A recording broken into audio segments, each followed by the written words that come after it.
i-check na po natin kung under na at magandang tunog, no? Kasi umuusok kasi kanina to, 'di ba? So check natin. Yun, no? Umandar yun mga idol, ha? Alright, solo flight ng ating mekaniko ngayon. Ito, backclass lahat, oh. Papalit ng ano to, cylinder block. Yan, dahil laging nawawalan ng langis, no? Naubos yan mga idol ng langis niyan, laging naubos, kaya overhaul yan, overhaul, baba makina. Ayun, wiring po yung isa, puro Mio ngayon. Ito yung bago na cylinder block mga idol, papalitan natin. Dahil po ito, malaki na yung siwang. Nalalaglag na po yung piston kit mga idol. Oh, maluwang na, oh. Yun na, kumbaga hindi na po pwede siya mga idol, ha. Ayun, oh, yun, oh. Maluwag na po ito. Oh. Oh, hindi na po pwede, tsaka nagka-carbo na siya, oh. Ayan, nagka-carbo na mga idol. Ayan, oh. Salamat sila ni boss. Boss, shout out boss, shout out. Ayan, magandang umaga. Ayan, pasyal na po, pasyal na mga idol, ha. Ayan, dalawa na, visit lang po sa ating shop, sa ating mounting shop. Oh, update dito mga idol, ha, sa ginawa nating na GY6. Ayan, oh, 0-0 yung gasket mga idol, ha. 0-0, oh. Yung center gasket niya mga idol. Makikita nyo mga idol, 0-0 yan, wala nang kalabas, ha. Ayan, nalagay na rin yung piston gate. At yun, kinakasa na yung yung block na ito. Ito, bagong block, oh. Yung pinakita ko po sa inyo kaninang GY6 na cylinder block. Ito na po siya mga idol, oh. So kasa na po to. Update lang po mga idol. Dahil dumating po kanina, wala po tayo, pero mausok to. Mausok po ito, boss. Kasi biglang naubusan ng langis kasi yung dito, yung center niya dito, gasket ay kumbaga putol-putol na.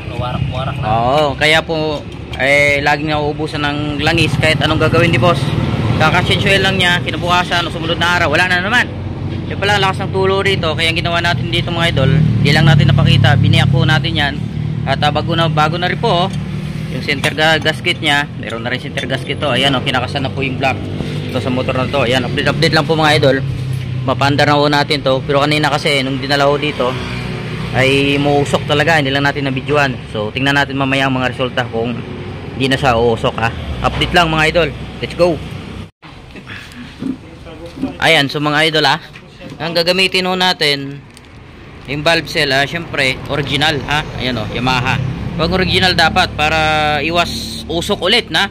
Kasi syempre pagdating sa loob ng makina, ang kagandahan ay original ang ilalagay natin para sa pag uminit ando pa rin yung quality, hindi siya masisira, para hindi siya agad uusok. Kasi ang trabaho nitong valve seal, pag lumuwang mangyari sa uusok, no.